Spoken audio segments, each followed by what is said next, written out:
La reprise de la Ligue 1, Ronaldo en forme olympique, Sergio Ramos et Haaland secouent le Real, Lautaro en échange de Griezmann, le Barça porte plainte contre Rousseau et le U-turn de Tottenham. C'est parti pour le journal Made in Foot du 14 avril. Et on commence avec la grosse information du jour. Hier soir, Emmanuel Macron s'est exprimé aux Français au cours d'une longue allocution sur le thème du coronavirus et du confinement.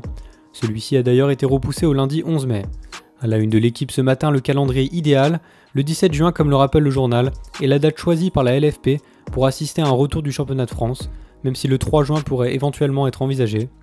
Si la première hypothèse venait à se confirmer, les équipes auraient disposé d'un mois d'entraînement avant de reprendre la compétition à la 29e journée. Selon l'équipe, les clubs joueront toujours à huis clos, un match tous les 3 jours jusqu'au 25 juillet. En revanche, le football amateur va définitivement s'arrêter, comme l'a demandé la FFF. La saison ne sera pas annulée mais stoppée au dernier match joué. Enfin, en ce qui concerne les Coupes d'Europe, leurs activités pourraient reprendre sur la totalité du mois d'août. D'après la Cadena SER, une radio espagnole, l'UEFA et l'association des clubs européens se seraient entendus pour les finir sur 2 ou 3 semaines avec des matchs à élimination directe. Toujours de la reprise des championnats direction l'Italie où le Corriere dello Sport retitre ce matin à la dérive. Hier, Giovanni Rezza, directeur du département des maladies infectieuses à l'Institut supérieur de la santé, s'est exprimé contre la reprise du calcio dans un futur proche.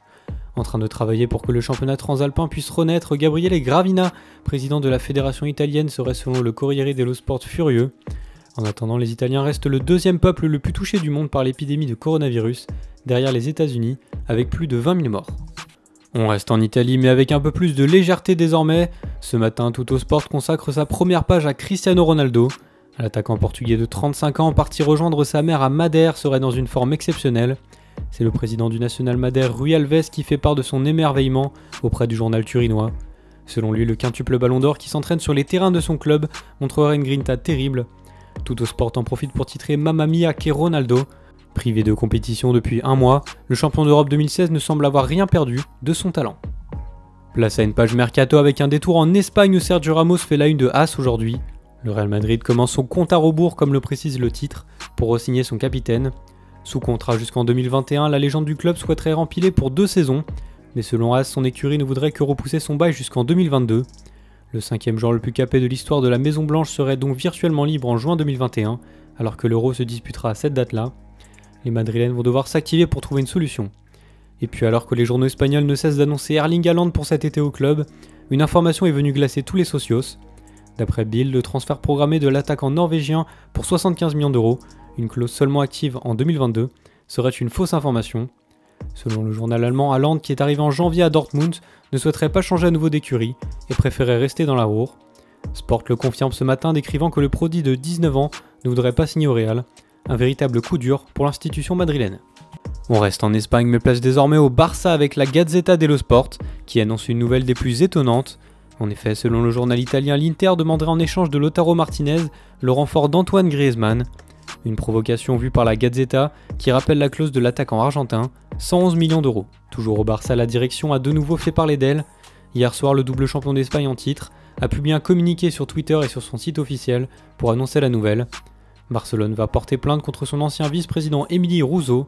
Ce dernier, encouragé par son président Bartomeu à démissionner avec 5 autres dirigeants, s'était offert vendredi dernier une sortie médiatique très controversée, en laissant entendre que l'affaire du Barça Gate avait conduit à la corruption au sein du club. Le conseil d'administration a donc réagi en déposant une plainte contre Rousseau. Le Barça, qui vit sans doute la plus grosse crise institutionnelle de son histoire, a par ailleurs nommé de nouveaux dirigeants au conseil d'administration. Enfin, partons en Angleterre avec une autre affaire d'État qui concerne cette fois-ci Tottenham. Une semaine après Liverpool, les Spurs réalisent à leur tour le U-turn, c'est-à-dire la renonciation des aides du gouvernement britannique pour payer 80% des salaires de leur staff alors en chômage partiel. Ce matin, le Sun Sport se permet un jeu de mots, Common U-turn Spurs. Selon le tabloïd, le président de Tottenham, Daniel Levy, aurait été forcé par les joueurs et les supporters à intervenir de la sorte. Schéma similaire pour le Mirror Sport qui place en gros titre Mon regret.